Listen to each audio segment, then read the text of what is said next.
بسم اللہ الرحمن الرحیم وَاتْلُ عَلَيْهِمْ نَبَأَ بَنِي آدَمَ بِالْحَقِّ إِذْ قَرَّبَا قُرْبَانًا فَتُقُبِّلَ مِنْ أَحَدِهِمَا وَلَمْ يُتَقَبَّلْ مِنَ الْآخَرِ قَالَ لَأَقْتُلَنَّكَ قَالَ إِنَّمَا يَتَقَبَّلُ اللَّهُ مِنَ الْمُتَّقِينَ۔ اور آپ انہیں آدم کے دو بیٹوں کی خبر حق کے ساتھ سنائیں۔ جب دونوں نے قربانی پیش کی تو ایک سے قبول کی گئی اور دوسرے سے قبول نہ کی گئی۔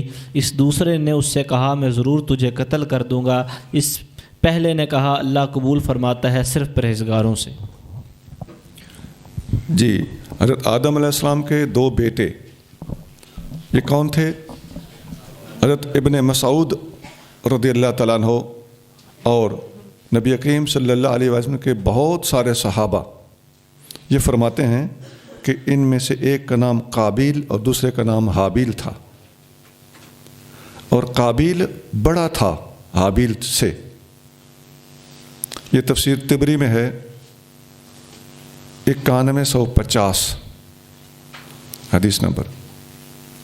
قربانی کی قبولیت اور عدم قبولیت کی وجہ سے ایک بھائی کو دوسرے پر غصہ آیا کہ اس کی قربانی قبول کیوں ہو گئی ہے اور میری قبول کیوں نہیں ہوئی، تو اس پر اس نے اپنے بھائی کو قتل کر دیا، اور اس قتل کا واقعہ اگلی آیت کے اندر مذکور ہے کہ ان کے درمیان مکالمہ کیا ہوا۔ البتہ ایک حدیث یہاں پر سنا کے آگے چلنا مناسب ہے۔ حضرت سعد بن ابی وقاص نے حضرت عثمان غنی کے زمانے میں جو مخالفین نے فتنہ کھڑا کیا تھا اس زمانے کی بات کی۔ انہوں نے فرمایا اشہد ان رسول اللہ صلی اللہ علیہ وآلہ وسلم قال، میں گواہی دیتا ہوں کہ نبی کریم صلی اللہ علیہ وآلہ وسلم نے فرمایا تھا کہ جلد ہی فتنہ ہوگا جس میں بیٹھا ہوا بندہ کھڑے بندے سے بہتر ہوگا، اور کھڑا ہوا بندہ چلنے والے سے بہتر ہوگا، اور چلنے والا بندہ دوڑنے والے سے بہتر ہوگا۔ اگلے بندے نے جس کو سعد بن ابی وقاص یہ حدیث سنا رہے تھے، اس نے پوچھا اگر کوئی بندہ میرے گھر کے اندر داخل ہو جائے اور مجھے قتل کرنے کے لیے ہاتھ بڑھائے تو میں کیا کروں؟ آپ نے فرمایا کن کا ابن آدم، آدم علیہ السلام کے بیٹے کی طرح ہو جانا جس نے کہا تھا کہ میں تمہیں قتل نہیں کروں گا، تو ہاتھ بڑھائے گا تو میں ہاتھ نہیں بڑھاؤں گا۔ ترمذی 2194۔ لئن بسطت إلي يدك لتقتلني ما أنا بباسط يدي إليك ليقتلك إني أخاف الله رب العالمين۔ اگر تو مجھے قتل کرنے کے لیے اپنا ہاتھ میری طرف بڑھائے تو میں تجھے قتل کرنے کے لیے تیری طرف اپنا ہاتھ بڑھانے والا نہیں، میں اللہ سے ڈرتا ہوں جو رب ہے سب جہانوں کا۔ جی، یہ وہی آ گئی جس کی وضاحت میں نے پہلے حدیث سے کر دی ہے۔ آگے چلیے جی۔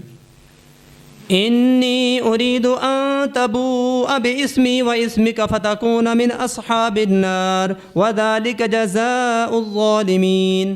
میں تو یہی چاہتا ہوں کہ مجھ سے کوئی زیادتی نہ ہو اور میرا اور تیرا گناہ تیرے ہی سر پڑے، پس تو دوزخیوں میں سے ہو جائے، اور یہ ظالموں کی سزا ہے۔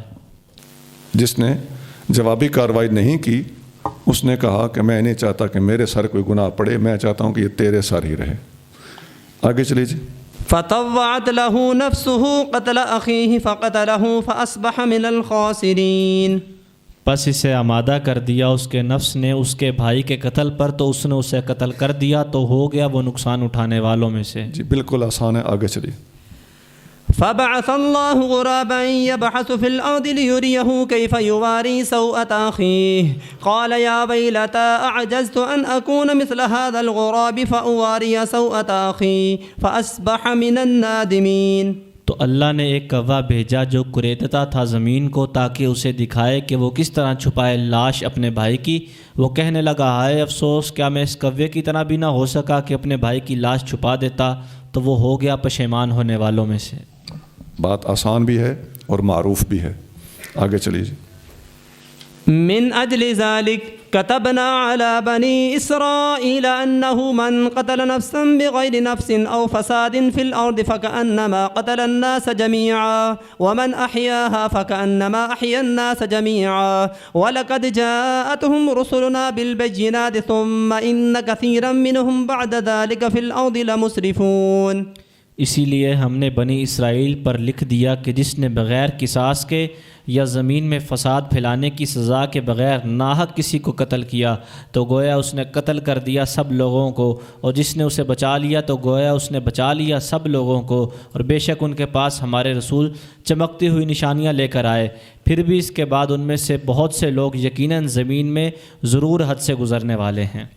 من اجل ذالک، اسی وجہ سے، یعنی یہ جو اولین قتل ہوا تھا اللہ تعالیٰ نے بنی اسرائیل پر فرض کیا تھا، جس نے ایک بندے کو قتل کیا وہ تمام انسانیت کے قاتل کی طرح ہے، اور جس نے ایک بندے کو بچا لیا، لفظ ہے فکأنما احیا الناس، وہ ایسے ہے جیسے اس نے تمام لوگوں کو احیا، زندہ کیا۔ تو یہاں زندہ کیا لغوی معنی مراد نہیں ہے، بلکہ مرتے کو بچانا مراد ہے، ورنہ زندہ کرنا تو اللہ کا کام ہے۔ تو آپ نے ترجمہ سنا کہ بچا لیا کا ترجمہ کیا گیا ہے، پھر فرمایا ان کے پاس بینات اور معجزات لے کر ہمارے رسول آئے تھے، اور ان میں سے بہت سے لوگ زمین کے اندر اسراف کرتے ہیں، حد سے تجاوز کرتے ہیں۔ عبداللہ بن مسعود رضی اللہ تعالیٰ فرماتے ہیں کہ نبی کریم رؤوف الرحیم صلی اللہ علیہ وآلہ وسلم نے فرمایا لا تقتل نفس ظلما، جب بھی کوئی بندہ ظلماً قتل کیا جاتا ہے، الا کان علی ابن آدم الاول کفل من دمہا، تو اس کے قتل کا جو گناہ گار ہے، جو قاتل ہے، تو اس قاتل کے گناہ میں سے حضرت آدم علیہ السلام کے اس بیٹے کو بھی حصہ پہنچتا رہتا ہے جس نے قتل کی بنیاد رکھی تھی، لأنہ اول من سن القتل، اس لیے کہ وہ قتل کی ابتدا کرنے اور قتل کی طرح ڈالنے والا پہلا شخص ہے۔ بخاری 3335 3335، مسلم میں بھی ہے، آگے چلیے۔ انما جزاء الذين يحاربون الله ورسوله ويسعون في الارض فسادا ان يقتلوا او يصلبوا او تقطع ايديهم وارجلهم من خلاف او ينفوا من الارض ذلك لهم خزي في الدنيا ولهم في الاخره عذاب عظيم۔ جو لوگ اللہ اور اس کے رسول سے جنگ کرتے ہیں اور زمین میں فساد کرتے پھرتے ہیں، ان کی سزا یہی ہے کہ وہ چن چن کر قتل کیے جائیں یا سولی دیے جائیں، یا ان کے ہاتھ اور ان کے پاؤں مخالف طرفوں سے کاٹے جائیں، یا وہ وطن کی زمین سے نکال دیے جائیں، یا ان کی رسوائی دنیا میں ہے اور آخرت میں ان کے لیے بڑا عذاب ہے۔ زمین کے اندر فساد پھیلانا اللہ تعالیٰ کو سخت ناپسند ہے۔ شرک اور فساد دو چوٹی کی چیزیں ہیں۔ اللہ تعالیٰ جل شانہ فرماتا ہے کہ جو لوگ اللہ اس کے رسول سے جنگ کرتے ہیں، محاربہ کرتے ہیں، اور زمین کے اندر فساد پھیلانے کے لیے سعی اور دوڑ دھوپ کرتے ہیں، ان کی جزا، ان کی سزا کیا ہے؟ نمبر 1 ان یقتلوا، کہ انہیں قتل کر دیا جائے۔ نمبر 2 او یصلبوا، یا انہیں پھانسی دے دیا جائے۔ پھانسی کا نتیجہ بھی قتل ہی ہے، لیکن طریقہ الگ الگ ہے۔ او تقطع ایدیہم وارجلہم، یا ان کے ہاتھ اور پاؤں کاٹ دیے جائیں، من خلاف، مخالف سائڈوں سے، دایاں ہاتھ اور بایاں پاؤں، یا بایاں ہاتھ اور دایاں پاؤں۔ نمبر 4 او ینفوا من الارض، یا انہیں زمین سے نکال دیا جائے، نفی کر دیا جائے، یعنی ملک سے نکال دیا جائے۔ یہ لوگ ہیں جو زمین میں فساد پھیلاتے ہوں اور اللہ اس کے رسول سے جنگ کرتے ہوں۔ اللہ اس کے رسول سے جنگ، یہ اللہ کی بے ادبی، نبی کریم صلی اللہ علیہ وآلہ وسلم کی بے ادبی، یا باقاعدہ تلوار کے ساتھ جنگ، اور اس کے مترادف دوسری حرکتیں، اور زمین کے اندر فساد، یہ ڈاکے، قتل و غارت، بے گناہوں کو چلتے چلتے مار دینا، یہ زمین کے اندر فسادات ہیں، بغیر کسی دلیل کے، بغیر کسی جرم کے کسی کو مار دینا، یا اگر کسی کا جرم ہے تو سزا دینا اس کا کام نہیں، یہ خود جج بنا ہوا ہے، بلکہ جلاد بنا ہوا ہے۔ تو یہ ساری چیزیں فساد فی الارض ہیں، زمین کے اندر فساد ہیں۔ حضرت انس بن مالک رضی اللہ تعالیٰ عنہ فرماتے ہیں کہ ایک دفعہ اکل یا اورینا، یہاں سے کچھ بندے مدینہ شریف میں نبی کریم صلی اللہ علیہ وآلہ وسلم کے پاس آئے، یہاں کے کچھ عرصہ ٹھہرے تو ان کو یہاں کی آب و ہوا راس نہیں آئی۔ نبی کریم صلی اللہ علیہ وآلہ وسلم نے ان کے بارے میں حکم دیا کہ مدینہ شریف سے باہر ان کو رکھا جائے، ان کی آب و ہوا تبدیل کی جائے۔ یہ اونٹوں میں رہنے والے دیہاتی لوگ ہیں، تو اپنے اونٹ آقا صلی اللہ علیہ وآلہ وسلم کے اپنے خادم کے ساتھ، یہ بندے بھی ان کے ساتھ، آپ نے مدینہ شریف سے باہر ایک جگہ پر ان کو رہائش دے دی، آپ لوگ یہاں ٹھہر لو جنگل میں، کیونکہ یہ لوگ اونٹوں کے دودھ پینے، اونٹوں کے باڑے کے اندر ہی سو جانے، جو اونٹ کا لید گوبر ہوتا ہے اور ان کے پیشاب اور ان کے منہ کی جھاگ وغیرہ کی بو، وہاں پر رہنے کے عادی تھے۔ آپ نے دیکھا ہوگا کہ دیہاتی لوگ گائے بھینس جس کمرے میں سردیوں کے اندر باندھتے ہیں، اس کے اندر ہی چارپائی ڈال کے ایک آدھ بندہ سو جاتا ہے، اسے پیشاب پخانے کی وہ جو گوبر وغیرہ کی بو ہوتی ہے اسے تنگ نہیں کرتی، کیونکہ وہ عادی ہو چکا ہوتا ہے۔ تو آپ علیہ الصلوۃ والسلام نے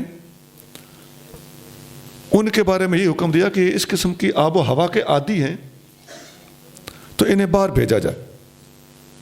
وہ اسی ماحول میں باہر بھیج دیے گئے۔ آپ کریم صلی اللہ علیہ وسلم کا خادم بھی اور آپ کے اونٹ بھی ان کے ساتھ تھے، یہ آپ کی عنایت تھی۔ اچھا، انہوں نے کیا کیا؟ انہوں نے آپ صلی اللہ علیہ وآلہ وسلم جب وہ ٹھیک ہو گئے، صحت مند ہو گئے، تو آپ کے اس اونٹوں کے چرواہے کو قتل کر دیا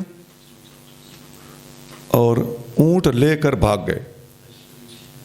اگلے پیر خبر آ گئی کہ یہ واقعہ ہو گیا ہے۔ ایک صحابی ہیں ابن اقوا رضی اللہ تعالیٰ عنہ، تو لمبی حدیثیں ہیں، میں جو بتانا چاہتا ہوں وہ یہ ہے کہ نبی کریم صلی اللہ علیہ وآلہ وسلم نے ان کے پیچھے اپنے بندے بھیجے، ان کو گرفتار کر لیا گیا، گرفتار کر کے لایا گیا تو نبی کریم صلی اللہ علیہ وآلہ وسلم نے ان کو سخت سزا دی اور انہیں قتل کر دیا گیا۔ اور ابو قلابہ اس حدیث کے راوی ہیں، وہ فرماتے ہیں انہوں نے کیا کیا تھا؟ فَهَؤُلَاءِ سَرَقُوا وَقَتَلُوا، ان لوگوں نے چوری بھی کی تھی اور قتل بھی کیا تھا، یہ فساد فی الارض۔ وَكَفَرُوا بَعْدَ ایمانہم، اپنے ایمان کے بعد مرتد بھی ہوئے تھے۔ فَحَارَبُوا اللَّهَ وَرَسُولَهُ، یہ ہے اللہ اس کے رسول کے ساتھ جنگ۔ حدیث بخاری میں ہے 233 233۔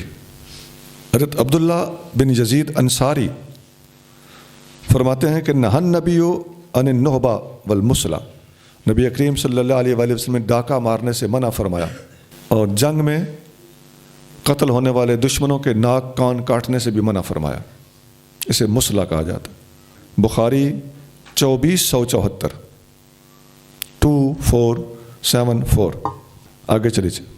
إلا الذين تابوا من قبل أن تقدروا عليهم فاعلموا أن الله غفور رحيم، مگر وہ لوگ جنہوں نے توبہ کر لی اس سے پہلے کہ تم ان پر قابو پاؤ تو جان لو کہ اللہ بہت بخشنے والا، بے حد رحم فرمانے والا ہے۔ توبہ کرنے والوں کی توبہ قبول ہے، لیکن اس کے لیے بھی ایک قانونی مسئلہ ہے کہ اگر ان کا کیس عدالت میں لگ جائے، کیس جوڈیشل ہو جائے، تو اب معاملہ بگڑ گیا۔ یہ کیس عدالت میں پہنچنے سے پہلے اگر وہ توبہ کر لیں، ان کی توبہ قبول کر لی جائے گی، لیکن جب قانون کی گرفت میں آ گئے تو اب قانونی تقاضے پورے کیے جائیں گے۔ من قبل ان تقدروا علیہم، یہ توبہ اس سے پہلے ہے کہ تم ان پر قادر آ جاؤ۔ اس کا مطلب ہے جو اریسٹ ہو جاتے ہیں اور کیس کورٹ میں پٹ اپ ہو جاتا ہے تو اس وقت عدالتی کارروائی ضروری ہوتی۔ حضرت صفوان بن امیہ فرماتے ہیں کہ میں مسجد میں سویا ہوا تھا اور میرے اوپر ایک چادر تھی جو 30 درہم کی تھی۔ ایک آدمی آیا، میری چادر کھینچ کے چلا گیا، وہ بندہ پکڑا گیا، نبی کریم صلی اللہ علیہ وآلہ وسلم کے پاس لایا گیا، آپ نے اس کے ہاتھ کاٹنے کا حکم دیا۔ میں نے عرض کیا حضور چادر میری تھی اور یہ 33 درہم کی چادر ہے، اس کی خاطر ایک بندے کے ہاتھ کاٹے جائیں گے؟ نبی کریم صلی اللہ علیہ وآلہ وسلم نے فرمایا میرے پاس کیس پہنچنے سے پہلے یہ بات کیوں نہیں کی؟ اب معاملہ عدالت میں پہنچ چکا ہے،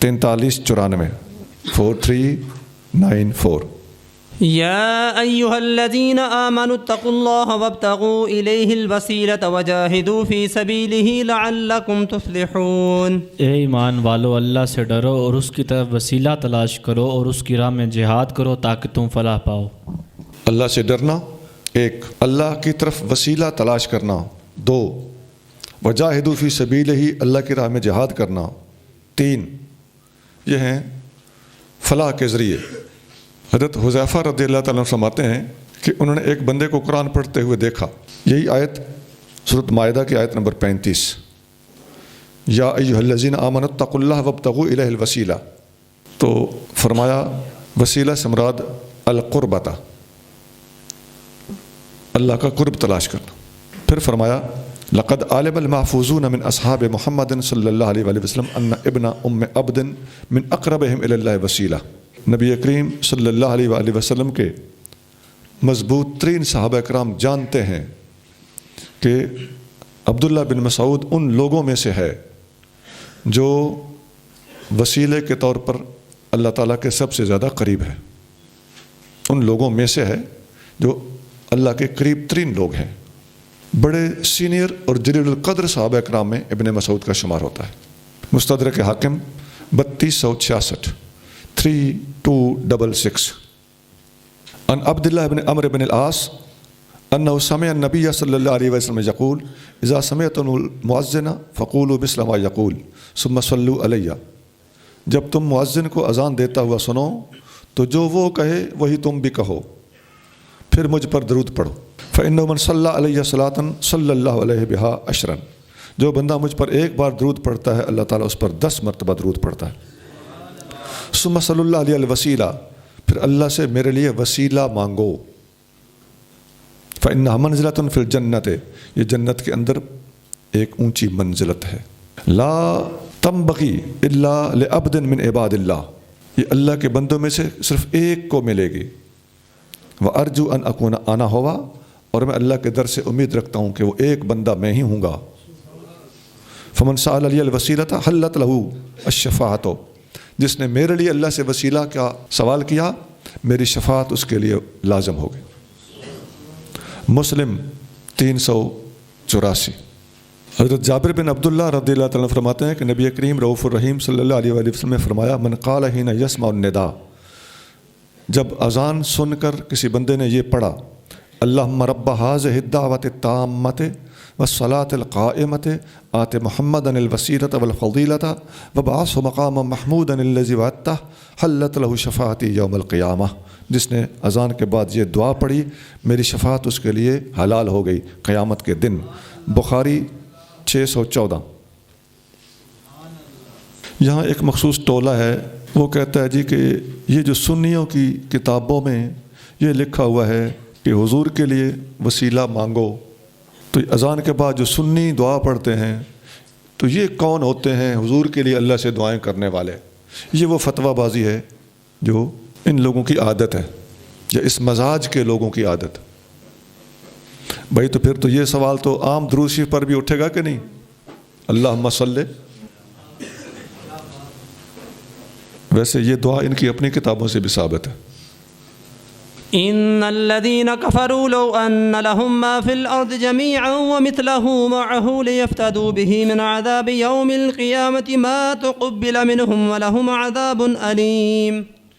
بے شک جنہوں نے کفر کیا اگر ان کے پاس وہ سب کچھ ہو جو زمین میں ہے اور اتنا ہی اس کے ساتھ اور بھی، تاکہ روز قیامت کے عذاب سے بچنے کے لیے اسے فدیے میں دیں، نہ قبول کیا جائے گا ان سے اور ان کے لیے نہایت دردناک عذاب ہے۔ یہ کافر اگر قیامت کے دن ساری کی ساری زمین کے اندر پائی جانے والی دولتوں کو بھی اپنی جان چھڑانے کے لیے پیش کریں تو یہ قبول نہیں کی جائے گی۔ حضرت انس بن مالک رضی اللہ تعالیٰ عنہ فرماتے ہیں کہ نبی کریم صلی اللہ علیہ وآلہ وسلم نے ارشاد فرمایا قیامت کے دن دنیا کا ایک امیر ترین آدمی عیش و عشرت کر کے آنے والا بندہ بلایا جائے گا، وہ جہنم میں ہوگا اور اس کو بلایا جائے گا، اس سے کہا جائے گا کہ جہنم میں اپنی انگلی جیسے ڈال، اس کی انگلی جہنم میں ڈالی جائے گی تو اب اس پر سوال ہوگا، اتنی وہ تکلیف پائے گا، انگلی ڈلی واپس آ گئی،